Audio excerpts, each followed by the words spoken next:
아무도 없는 집, 고요한 새벽에 갑자기 거대한 바위가 가슴을 짓누르는 듯한 고통이 찾아옵니다. 숨을 쉴 수가 없고 팔다리에 힘이 빠집니다. 전화기는 손에 닿지 않는 곳에 있습니다. 이 순간 당신의 생명을 결정짓는 골든타임은 단 몇 분에 불과합니다. 어떻게 하시겠습니까? 이것은 공포 영화의 한 장면이 아닙니다. 대한민국에서 매일 매시간 벌어지고 있는 비극적인 현실입니다. 안녕하십니까? 저는 세브란스 병원 심장내과에서 30년 평생을 환자들의 심장과 함께 울고 웃어온 의사 박성준입니다. 퇴임 후 5년간 전국의 어르신들을 찾아뵙고 건강 강의를 해오면서 가장 가슴이 아팠던 것은 단 10초의 올바른 판단만 있었더라면 충분히 살 수 있었던 분들이 너무나도 많았다는 사실입니다. 오늘 이 영상을 끝까지 시청하시는 분은 심장마비 상황에서 생존율을 무려 4배까지 끌어올리는 여러분 자신은 물론이고 사랑하는 부모님, 배우자, 자녀의 생명까지 지킬 수 있는 가장 확실한 무기를 손에 쥐게 되실 겁니다. 특히 오늘 알려드릴 7가지 생존 법칙 중 6번째 방법은 대부분의 사람들이 잘못 알고 있는 상식을 완전히 뒤엎는 내용으로 이것 하나만 기억하셔도 생존 확률이 극적으로 높아집니다. 본격적인 시작에 앞서 좋아요와 구독, 알림 설정을 통해 이 생명의 정보를 저장하고 널리 알려주시길 부탁드립니다. 먼저 암살자처럼 다가오는 심장마비가 우리 몸에 보내는 결정적인 전조 증상부터 정확히 짚어드리겠습니다. 심장은 절대 배신하지 않습니다. 몸이 보내는 신호를 무시하는 우리가 스스로를 위험에 빠뜨릴 뿐입니다. 첫째, 가슴 한가운데가 뻐근하거나 코끼리가 올라탄 것처럼 짓누르는 압박감을 느끼게 됩니다. 많은 분들이 이걸 체했다거나 소화불량으로 오인하십니다. 하지만 명심하십시오. 명치 바로 윗부분부터 가슴 중앙에 걸친 불쾌한 압박감, 이것이 바로 심장이 보내는 첫 번째 경고 신호입니다. 둘째, 통증이 움직이기 시작합니다. 가슴 중앙에서 시작된 통증이 왼쪽 어깨, 왼팔 안쪽을 따라 새끼손가락까지 찌릿하게 번져나갑니다. 때로는 목을 조이는 느낌이나 많은 분들이 치통으로 오인하시는 턱관절 통증의 형태로 나타나기도 합니다. 제가 진료했던 강원도 춘천의 78세 최만수 어르신이 바로 이 경우였습니다. 어르신은 낚시터에서 혼자 낚시를 하시다가 갑자기 왼쪽 턱이 빠질 듯이 아파왔다고 합니다. 처음엔 그저 피곤해서 그런가 보다 하고 넘기려 했지만 이내 가슴까지 답답해지기 시작했습니다. 다행히 어르신은 과거 제 강의를 기억해냈고 즉시 낚싯대를 내려놓았습니다. 그 10초의 판단이 어르신의 남은 인생을 지켜낸 것입니다. 잠시 후에 최 어르신이 어떻게 행동했기에 골든타임을 놓치지 않았는지 그 비결을 상세히 알려드리겠습니다. 다른 증상도 마저 알아보겠습니다. 셋째, 아무것도 하지 않았는데 에베레스트 산을 등반한 듯 숨이 차오릅니다. 가만히 앉아 TV를 보거나 신문을 읽는데도 불구하고 숨을 헐떡이게 되는 이유 없는 호흡 곤란. 이것은 심장 기능이 저하되어 폐에 충분한 혈액을 보내지 못하고 있다는 위험천만한 신호입니다. 넷째, 기름땀이라고 부르는 식은 땀과 함께 극심한 구역질, 어지럼증이 동반됩니다. 몸의 모든 기력이 한순간에 빠져나가면서 눈앞이 캄캄해지는 느낌을 받게 됩니다. 마지막 다섯째, 설명할 수 없는 극심한 불안감과 죽을 것 같은 공포심이 몰려옵니다. 의학적으로 파멸감이라고 부르는 이 증상은 우리 몸의 생존 본능이 최고 수준의 위기 경보를 울리는 것입니다. 이 5가지 증상 중 단 하나라도 느껴진다면 절대 괜찮아지겠지 하고 외면해서는 안 됩니다. 특히 65세 이상 어르신, 고혈압, 당뇨고, 지혈증과 같은 만성질환을 앓고 계신 분, 그리고 오랜 기간 흡연을 해오신 분들은 이 신호들을 남들보다 훨씬 더 심각하게 받아들이셔야 합니다. 자, 그럼 지금부터가 진짜 중요합니다. 실제로 심장마비가 닥쳤을 때 당신의 생명을 구할 기적의 7단계 생존 법칙을 말씀드리겠습니다. 이 방법들은 제가 40년간 수많은 죽음의 문턱에서 환자들을 구해내며 피와 땀으로 체득한 생명의 지침서입니다. 특히 네 번째와 여섯 번째 방법은 많은 분들이 놓치거나 정반대로 행동하는 부분인데 이것만 제대로 실천하셔도 구급대원이 도착하기 전까지 여러분의 심장을 안전하게 지켜낼 수 있습니다. 첫 번째, 그 자리에서 즉시 모든 것을 멈추고 가장 편안한 자세로 기대십시오. 작년 가을 제주시에 사시는 김순자 할머니는 마당에서 손주가 벗어놓은 운동화를 빨래하다가 가슴 통증을 느끼셨습니다. 이것만 마저 하고 쉬어야지라는 생각이 할머니의 생명을 앗아갈 뻔했습니다. 계속해서 허리를 굽혀 빨래를 하던 할머니는 결국 의식을 잃고 쓰러지셨습니다. 다행히 옆집에 놀러온 손주 친구가 발견하여 목숨은 구했지만 심장 근육의 절반 가까이가 영구적으로 손상되는 비극을 겪으셨습니다. 심장마비가 의심되는 순간 하던 일을 마저 하려는 생각은 독약과 같습니다. 걷거나 움직이거나 일어서는 모든 행동은 심장에 더 많은 혈액과 산소를 요구하여 상황을 급격히 악화시킵니다. 즉시 그 자리에 주저앉거나 벽이나 소파의 등을 기대는 것이 생명을 지키는 제1원칙입니다. 두 번째, 심장약 니트로글리세린이 있다면 혀 밑에 넣고 없다면 즉시 아스피린 100mg 한 알을 씹어서 삼키십시오. 일반 아스피린도 괜찮습니다. 하지만 여기서 가장 중요한 것은 씹어서 복용해야 한다는 점입니다.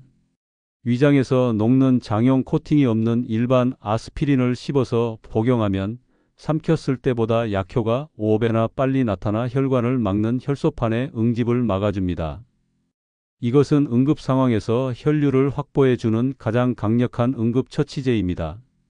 부산에 사시는 75세 이강현 어르신은 평소 제 강의를 듣고 주머니에 늘 아스피린 몇 알을 가지고 다니셨습니다. 시내버스를 타고 가던 중 심장에 통증이 오자 어르신은 즉시 아스피린 한 알을 꺼내 씹어 드셨습니다. 나중에 병원에서 제가 직접 검사 결과를 확인해 보니 그 한 알에 아스피린이 막히기 시작한 혈관을 뚫어주어 심장 근육의 손상을 60% 이상 줄였다는 놀라운 사실을 발견했습니다. 선생님, 저는 위장이 약해서 아스피린을 먹으면 속이 쓰린데요? 걱정하지 마십시오. 평소에 복용하는 것이 아니라 생사가 오가는 이 위급한 순간의 한 알은 위장 출혈의 위험보다 생명을 구할 이득이 압도적으로 큽니다. 만약 아스피린 알레르기가 있는 극소수의 경우라면 이 단계를 건너뛰고 바로 세 번째 단계로 넘어가시면 됩니다. 세 번째, 119에 전화해 심장마비 의심 환자입니다 라고 정확하고 또박또박 말하십시오. 이때 절대로 가족이나 친구에게 먼저 전화해서는 안 됩니다. 아들아, 나 좀 이상하다. 빨리 와봐라 라고 전화하는 그 순간이 골든타임을 갉아먹는 가장 치명적인 실수입니다. 심장마비는 1분 1초가 생사를 가릅니다. 반드시 119에 먼저 전화해야 합니다. 전화를 걸면 이렇게 말씀하십시오. 여보세요, 119죠? 심장마비 의심 환자입니다. 주소는 서울시 노원구 상계동 123번지 5호 아파트 101동 1502호입니다. 주소는 최대한 자세하게, 아파트라면 동과 호수까지, 주택이라면 주변의 큰 건물을 함께 알려주는 것이 구급대원이 1분이라도 더 빨리 도착하게 하는 비결입니다. 서울 광진구에 사시는 박영희 할머니는 119에 신고할 때 너무 당황한 나머지 아파트 이름만 말했습니다.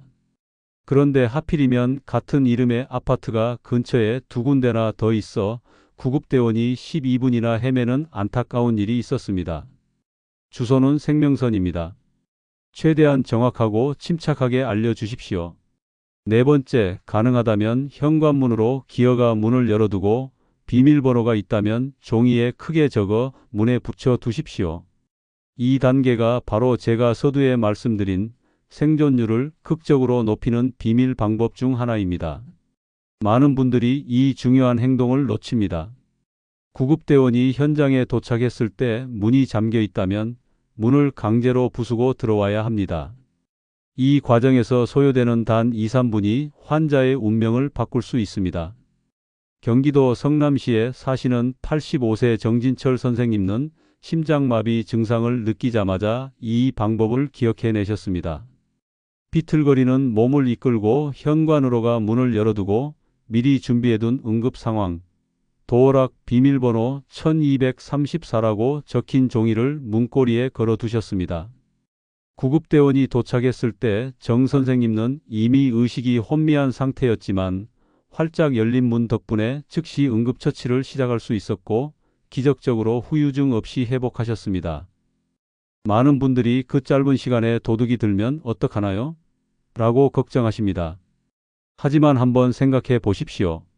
그 몇 분 사이에 도둑이 들 확률과 골든타임을 놓쳐 생명을 잃을 확률 중 어느 쪽이 더 높고 치명적이겠습니까?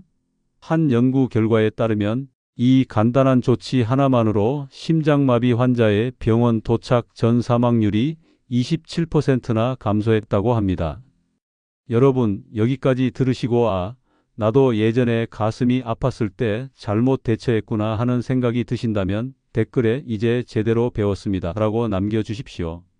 여러분의 솔직한 고백이 다른 분들에게는 생명을 구하는 경각심을 줄 수 있습니다. 다음 부분에서는 나머지 3가지 생존 행동법을 알려드리겠습니다. 특히 6번째 방법은 제가 미국 하버드 의대 연수 시절 최고의 석학들과의 토론을 통해 얻은 비법으로 국내에서는 거의 알려지지 않은 매우 특별한 방법입니다. 끝까지 집중해 주십시오. 자, 이제 당신의 심장을 지켜줄 나머지 생존 행동법을 알려드리겠습니다. 5번째, 바닥에 완전히 눕지 말고 소파나 벽에 등을 기댄 채 상체를 45도 정도 세운 자세를 유지하십시오. 다리는 바닥에 두거나 가능하다면 쿠션이나 베개 위에 살짝 올려두는 것이 좋습니다. 많은 분들이 심장이 아프면 일단 편하게 누워야 한다고 생각하지만 이는 위험한 착각입니다. 완전히 똑바로 눕게 되면 복부의 장기들이 횡격막을 밀어 올려 폐를 압박하고 심장으로 돌아오는 혈액량이 급격히 늘어나 오히려 심장에 더 큰 부담을 주게 됩니다. 상체를 45도 정도 비스듬히 세운 반자위 자세는 심장의 부담을 최소화하고 폐의 공간을 확보하여 호흡을 가장 편안하게 만들어주는 기적의 자세입니다. 경기도 고양시에 사시는 최경자 할머니는 심장마비가 왔을 때 거실 소파에 이 자세로 기대앉아 계셨습니다. 나중에 할머니를 진료했던 담당 의사는 어르신이 취하고 계셨던 그 자세가 심정지로 가는 것을 막은 결정적인 요인이었습니다. 라고 말했습니다. 한 연구에서는 심장마비 환자의 85%가 똑바로 누워있을 때보다 반쯤 기대앉은 자세에서 흉통과 호흡 곤란이 유의미하게 감소했다는 결과를 발표하기도 했습니다. 6번째, 가까운 가족이나 이웃에게 전화가 아닌 짧은 문자 메시지를 남기십시오. 이 단계가 바로 제가 앞서 예고했던 의사들조차 잘 모르는 특별한 생존 비법입니다. 왜 전화 통화가 아니라 문자일까요? 심장이 터질 듯한 위기 상황에서 누군가와 음성으로 대화하는 것은 생각보다 엄청난 에너지를 소모하고 교감신경을 흥분시켜 혈압과 심박수를 급격히 상승시킵니다. 이는 불타는 집에 기름을 붓는 격입니다. 인천 연수구에 사시는 80세 박동진 선생님은 심장마비 증상이 오자마자 아들에게 전화를 걸어 내가 지금 가슴이 너무 아프다. 빨리 좀 와다오. 숨을 못 쉬겠다. 라며 2분간 길게 통화를 했습니다. 그 결과 통화 직후 상태가 급격히 나빠져 구급대원이 도착했을 때는 이미 심각한 상태였습니다. 반면 서울 송파구의 김민정 할머니는 딸에게 가슴 아파 119 불렀다. 문 열어둠. 이라는 아주 짧은 문자 한 통만 보냈습니다. 그 결과 할머니는 에너지를 완벽하게 보존하며 안정된 상태로 구급대원을 기다릴 수 있었습니다. 여러분, 이 방법을 위해 지금 당장 가족과 약속해 두십시오. 만약 내가 가슴이 아프다고 문자를 보내면 그건 매우 위급한 상황이니 즉시 119가 갔는지 확인하고 병원으로 와달라고 말입니다. 그리고 스마트폰을 사용하신다면 전원 버튼을 5번 누르면 자동으로 지정된 연락처의 위치와 긴급 문자가 발송되는 긴급 SOS 기능을 반드시 설정해 두십시오. 그 작은 설정 하나가 당신의 생명을 구할 수 있습니다. 7번째, 4초 들이마시고 6초 내쉬는 폭식 호흡을 반복하십시오. 코로 4초간 천천히 숨을 들이마셔 배를 부풀리고 입으로 6초간 길게 숨을 내쉬며 배를 집어넣는 호흡법입니다. 숨을 빠르고 얕게 쉬면 오히려 체내의 이산화탄소 농도가 낮아져 혈관이 수축하고 심장에 더 큰 부담을 줍니다. 느리고 깊은 호흡은 흥분된 교감신경을 억제하고 몸을 안정시키는 부교감신경을 활성화시켜 심장 박동을 안정시키고 심장 근육에 공급되는 산소의 효율을 극대화합니다. 대전에 사시는 82세 최영호 어르신은 심장마비 증상이 왔을 때 침착하게 이 호흡법을 반복했습니다. 나중에 의사는 어르신의 침착한 호흡법이 급성 심근 손상을 최소화하는 데 결정적인 역할을 했습니다라고 평가했습니다. 여기서 중요한 팁 하나를 더 드리겠습니다. 호흡이 잘 안 될 때는 속으로 숫자를 세십시오. 하나, 둘, 셋, 넷 들이마시고 하나, 둘, 셋, 넷, 다섯, 여섯 내쉬는 방식으로요. 이렇게 숫자를 세는 행위는 뇌가 고통과 불안에서 벗어나 호흡 자체에 집중하게 만들어 패닉 상태에 빠지는 것을 막아줍니다. 여러분, 심장마비의 골든타임은 단 1시간입니다. 뇌로 가는 혈류는 심정지 후 1분마다 10%씩 감소합니다. 10분이 지나면 돌이킬 수 없는 뇌 손상이 시작되고 1시간을 넘기면 사망률은 기하급수적으로 치솟습니다. 제가 만났던 가장 모범적인 사례를 말씀드리겠습니다. 서울 마포구에 사시는 76세 김성호 선생님은 새벽에 혼자 텔레비전을 보다가 심장마비 증상을 느꼈습니다. 선생님은 제가 알려드린 7단계를 정확히 기억하고 있었습니다. 그는 즉시 TV를 끄고 소파에 비스듬히 기댔습니다. 이어서 약통에서 아스피린 하나를 꺼내 씹었고 곧바로 119에 전화해 정확한 주소를 알렸습니다. 선생님은 비틀거리며 현관으로 가 문을 열어두는 것도 잊지 않았습니다. 다시 소파로 돌아와 45도 자세를 잡고 아내에게는 나 아파 119 불렀음 이라는 짧은 문자만 보냈습니다. 마지막으로 구급대원이 도착할 때까지 침착하게 숫자를 세며 호흡을 반복했습니다. 결과가 어땠을까요? 김 선생님은 발병 후 단 16분 만에 응급실에 도착했고 28분 만에 막힌 혈관을 뚫는 시술을 받았습니다. 의사들은 이렇게 교과서적으로 대처하고 빨리 오신 분은 처음이라며 혀를 내둘렀고 덕분에 선생님은 단 하나의 후유증도 없이 건강하게 퇴원하셨습니다.